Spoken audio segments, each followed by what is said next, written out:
അങ്ങനെ കുറച്ച് നാളത്തെ ഇടവേളയ്ക്ക് ശേഷം മറ്റൊരു അപ്ഡേറ്റ് കൂടെ നമ്മുടെ ഫോണിൽ വന്നിരിക്കുകയാണ്. iOS 17.3 അപ്ഡേറ്റിലൂടെ ഐഫോണിൽ വന്നിരിക്കുന്ന പ്രധാന മാറ്റങ്ങളെക്കുറിച്ചാണ് ഈ ഒരു വീഡിയോ. എല്ലാവർക്കും ടെക്നോ പ്ലസിന്റെ പുതിയൊരു വീഡിയോയിലേക്ക് സ്വാഗതം.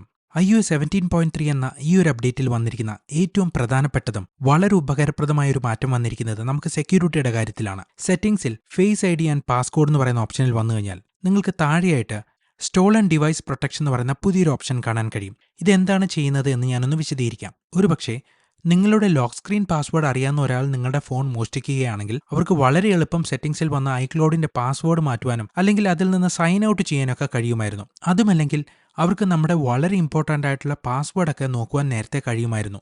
എന്നാൽ സെറ്റിംഗ്സിൽ face I D and password എന്ന് പറയുന്ന സ്ക്രീനിലെ പുതിയതായി കാണുന്ന സ്റ്റോളൻ ഡിവൈസ് പ്രൊട്ടക്ഷൻ എന്ന് പറയുന്ന ഓപ്ഷൻ എനേബിൾ ചെയ്തു കഴിഞ്ഞാൽ ഒരുപക്ഷെ നിങ്ങളുടെ ഫോൺ മറ്റാരെങ്കിലും എടുത്ത് കുറച്ച് ദൂരെയായി മാറിപ്പോയി നിങ്ങളുടെ ഫോണിന്റെ ഐക്ലൗഡ് പാസ്വേഡ് മാറ്റുവാൻ ശ്രമിച്ചു കഴിഞ്ഞാൽ ഫേസ് ഐ ഡി ചോദിക്കുന്നതായിരിക്കും. സാധാരണ ഇങ്ങനെ ഫേസ് ഐ ഡി ചോദിക്കുന്ന സമയത്ത് ആ ഒരു ഫേസ് ഐ ഡി റെക്കഗ്നൈസ് ചെയ്തില്ല എന്നുണ്ടെങ്കിൽ നമുക്ക് സ്ക്രീൻ ലോക്ക് പാസ്വേഡ് എൻ്റർ ചെയ്യാനുള്ള ഓപ്ഷൻ വരും. എന്നാൽ ഇവിടെ അങ്ങനെ വരുന്നതല്ല. നമുക്ക് ഈ ഒരു ഫേസ് ഐ ഡി ഉണ്ടെങ്കിൽ മാത്രമേ ഈ ഒരു സെറ്റിംഗ്സ് മാറ്റുവാൻ കഴിയുള്ളൂ. ഇതിന്റെ റെസ്ട്രിക്ഷൻ ഇവിടെ മാത്രമല്ല, നിങ്ങൾക്ക് ഐക്ലൗഡിൽ നിന്ന് സൈൻ ഔട്ട് ചെയ്യണമെങ്കിലും അങ്ങനെ ഒരു option stolen device protection enable ചെയ്തിരിക്കുകയാണെങ്കിൽ ലഭിക്കില്ല. അതുകൂടാതെ പാസ്വേഡ് സെക്ഷൻ ഓപ്പൺ ചെയ്യണമെങ്കിലും ഫേസ് ഐ ഡിയുടെ ആവശ്യമുണ്ട്. അതായത് നമ്മുടെ ഫോൺ മോഷ്ടിക്കുന്ന ഒരാൾക്ക് ഇതേപോലെ വളരെ സെൻസിറ്റീവ് ആയിട്ടുള്ള കാര്യങ്ങൾ മാറ്റണമെങ്കിൽ ഫേസ് ഐ ഡിയുടെ ആവശ്യമുണ്ട്. ഇങ്ങനെ സ്റ്റോളൻ ഡിവൈസ് പ്രൊട്ടക്ഷൻ എനേബിൾ ചെയ്യുമ്പോൾ മറ്റൊരു മാറ്റം കൂടെ നമുക്ക് വരുന്നതായി കാണാൻ കഴിയും. ഒരുപക്ഷെ നിങ്ങൾ സാധാരണയായി നിങ്ങളുടെ ഐഫോൺ ഉപയോഗിക്കുന്ന ലൊക്കേഷൻസ്, അതായത് നിങ്ങളുടെ വീടോ ഓഫീസോ അല്ലാതെ മറ്റേതെങ്കിലും സ്ഥലത്താണ് ഇതേപോലെ സെറ്റിംഗ്സ് മാറ്റം വരുത്തുവാൻ ശ്രമിക്കുന്നതെങ്കിൽ ഫേസ് ഐ ഡി ഓത്തന്റിക്കേഷൻ സക്സസ്ഫുൾ ആയാൽ തന്നെയും നമ്മൾ കൊടുക്കുന്ന മാറ്റം യഥാർത്ഥത്തിൽ നമ്മുടെ ഫോണിൽ നിലവിൽ വരുവാൻ 1 മണിക്കൂറിന്റെ ഡിലേ ഉണ്ടാവും. അതായത് കൃത്യമായിട്ട് 1 മണിക്കൂർ കഴിയുമ്പോൾ ഇതേപോലെ സെക്യൂരിറ്റി ഡിലേ എൻഡഡ് എന്ന് പറയുന്ന ഒരു നോട്ടിഫിക്കേഷൻ വരും. അതിനുശേഷം മാത്രമേ സെൻസിറ്റീവ് ആയിട്ടുള്ള സെറ്റിംഗ്സ് മാറ്റങ്ങൾ നമ്മുടെ ഫോണിൽ കൊണ്ടുവരാൻ കഴിയുള്ളൂ. ഇത് പ്രധാനമായി ഉദ്ദേശിക്കുന്നത് ഒരു കാര്യമാണ്. ചിലപ്പോഴെങ്കിലും ആരെങ്കിലും നമ്മുടെ ഫോൺ അൺലോക്ക് ചെയ്യുന്നത് അവർ കാണുകയാണെങ്കിൽ നമ്മുടെ സ്ക്രീൻ ലോക്ക് പാസ്വേഡ് ഉപയോഗിച്ച് നമ്മുടെ ഫോൺ എടുത്ത് മറ്റെവിടെയെങ്കിലും പോയി ഐക്ലൗഡൊക്കെ റിമൂവ് ചെയ്ത് അല്ലെങ്കിൽ നമ്മുടെ സെൻസിറ്റീവ് ആയിട്ടുള്ള ഡേറ്റയൊക്കെ ആക്സസ് ചെയ്ത് മറ്റൊരാൾക്ക് വിൽക്കുന്ന ഒരു സിറ്റുവേഷൻ ഉണ്ടാകാതിരിക്കാൻ വേണ്ടിയിട്ടാണ്. അങ്ങനെ അവർ കൊണ്ടുപോയാൽ തന്നെയും നമ്മുടെ ഫോണിന്റെ സ്ക്രീൻ പാസ്വേഡ് അവരുടെ അടുത്തുണ്ടെങ്കിൽ തന്നെയും ഐഫോണിലെ സെൻസിറ്റീവ് ആയിട്ടുള്ള സെറ്റിംഗ്സ് ഒന്നും തന്നെ അവർക്ക് മാറ്റാൻ കഴിയുകയില്ല. അങ്ങനെ മാറ്റണമെങ്കിൽ തന്നെയും ഫേസ് ഐ ഡിയുടെ ആവശ്യമുണ്ട്. അതോടൊപ്പം തന്നെ 1 മണിക്കൂറിന് ഡിലേ ഉണ്ടായതിനു ശേഷം മാത്രമേ ഈ ഒരു സെറ്റിംഗ്സ് മാറ്റാൻ കഴിയുകയുള്ളൂ. അത് ഈ ഒരു സ്റ്റോളൻ ഡിവൈസ് പ്രൊട്ടക്ഷൻ എന്ന് പറയുന്ന സെറ്റിംഗ്സ് ഓഫ് ചെയ്യണമെങ്കിലും കൃത്യമായിട്ട് 1 മണിക്കൂറിന്റെ ഡിലേയും വേണം. അതേപോലെ ഫേസ് ഐ ഡിയുടെ ആവശ്യമുണ്ട്. ഈ 2 കാര്യങ്ങളും സക്സസ്ഫുൾ ആയില്ല എന്നുണ്ടെങ്കിൽ സെറ്റിംഗ്സിൽ ഒരു മാറ്റവും കൊണ്ടുവരാൻ കഴിയില്ല. എന്നാൽ ഞാൻ ഒരു കാര്യം കൂടെ വാൺ ചെയ്യുകയാണ്. അതിന്റെ സൊല്യൂഷൻ എങ്ങനെയാണെന്ന് മനസ്സിലാകാത്തത് കൊണ്ടാണ് ഞാനിപ്പോൾ ഇങ്ങനെ പറയുന്നത്. ഒരുപക്ഷെ നിങ്ങൾ ഈ ഒരു സ്റ്റോളൻ ഡിവൈസ് പ്രൊട്ടക്ഷനൊക്കെ എനേബിൾ ചെയ്തു, നിങ്ങളുടെ ഫോൺ അതിനുശേഷം എപ്പോഴെങ്കിലും ഒന്ന് താഴെ വീഴുമ്പോൾ ഈ ഒരു ഫേസ് ഐ ഡി വർക്ക് ആകാത്തൊരു സിറ്റുവേഷൻ വരികയാണെങ്കിൽ എങ്ങനെ നമുക്ക് ഇമ്പോർട്ടൻ്റ് ആയിട്ടുള്ള സെറ്റിംഗ്സ് പേജിലേക്ക് പോകും എന്നുള്ളത് വലിയൊരു സംശയം തന്നെയാണ്. അതുമാത്രമല്ല, ഞാൻ മനസ്സിലാക്കുന്നത് ഈ ഒരു സ്റ്റോളൻ ഡിവൈസ് പ്രൊട്ടക്ഷൻ എനേബിൾ ചെയ്യുകയാണെങ്കിൽ നമുക്ക് ഈ ഒരു ഫോണിൽ നിന്ന് മറ്റൊരു ഫോണിലേക്ക് ഡേറ്റ ട്രാൻസ്ഫർ ചെയ്ത്, അതായത് പുതിയൊരു ഐഫോൺ വാങ്ങി നമുക്ക് ഇതിലെ ഡേറ്റ എല്ലാം അതിലോട്ട് ട്രാൻസ്ഫർ ചെയ്യുന്നതിലും റെസ്ട്രിക്ഷൻ ഉണ്ട് എന്നാണ് ഞാൻ മനസ്സിലാക്കുന്നത്. ഇതിനെക്കുറിച്ച് വലിയൊരു സംശയം ഉള്ളിലുള്ളത് കൊണ്ടാണ് ഇങ്ങനെ പറയുന്നത്. നിങ്ങൾക്ക് ഇതിനെന്തെങ്കിലും സൊല്യൂഷൻ ഉണ്ട് എന്നുണ്ടെങ്കിൽ തീർച്ചയായിട്ടും അറിയിക്കുക.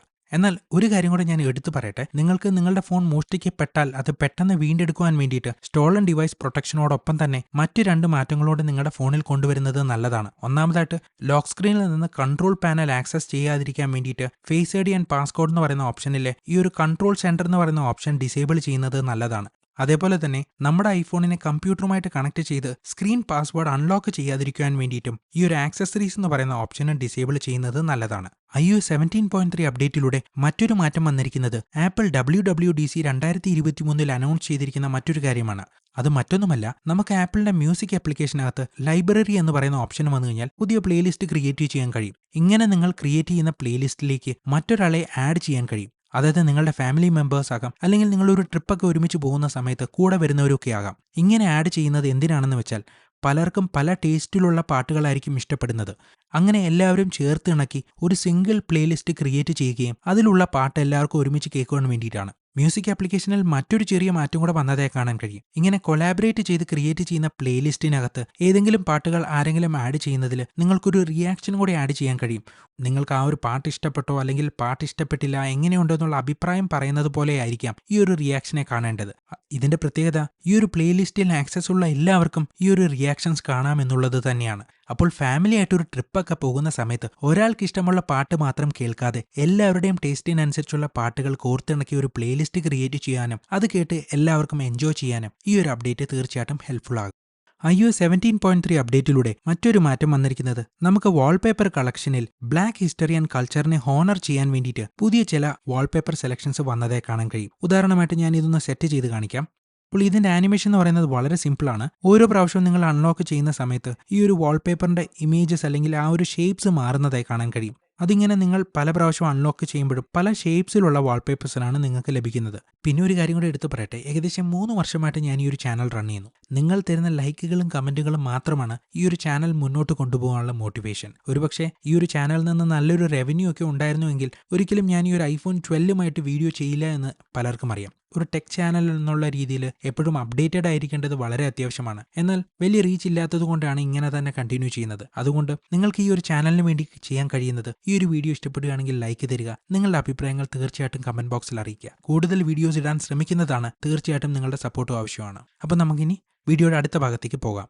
iOS 17.3 അപ്ഡേറ്റിലൂടെ WWDC 2023 ആപ്പിൾ അവതരിപ്പിച്ച മറ്റൊരു കാര്യം കൂടി ഇപ്പോൾ നമുക്ക് ലഭ്യമാണ്. എന്നാൽ ഇത് എത്ര പേർക്ക് ഉപകാരപ്രദമാകുമെന്നും ഇന്ത്യയിൽ ഇത് എന്തുമാത്രം വരുമെന്നുള്ളത് നോക്കിക്കാണേണ്ടിയിരിക്കുന്നു. അതായത് നമുക്ക് ചില സെലക്റ്റഡ് ഹോട്ടൽസിലെ TV-യിൽ എയർപ്ലേ സപ്പോർട്ട് ചെയ്യുന്നതാണ്. അതായത് അവരുടെ TV-യിൽ ഒരു ബാർകോഡ് പോലെ കാണും. അത് സ്കാൻ ചെയ്ത് കഴിയുമ്പോൾ നമ്മുടെ ഫോണിലെ യൂട്യൂബ് വീഡിയോസോ OTT പ്ലാറ്റ്ഫോംസിലെ വീഡിയോസോ നമ്മുടെ ഫോണിൽ സ്റ്റോർ ചെയ്തിരിക്കുന്ന വീഡിയോസൊക്കെ ആ ഒരു TV-യിൽ കാണുവാൻ വേണ്ടിയിട്ടുള്ള ഒരു ഓപ്ഷനാണ്. എന്തായാലും ഇത് എന്തുമാത്രം ഉപകാരപ്രദമാകും അല്ലെങ്കിൽ എവിടെയൊക്കെ വരുമെന്നുള്ളത് കാണേണ്ടിയിരിക്കുന്നു.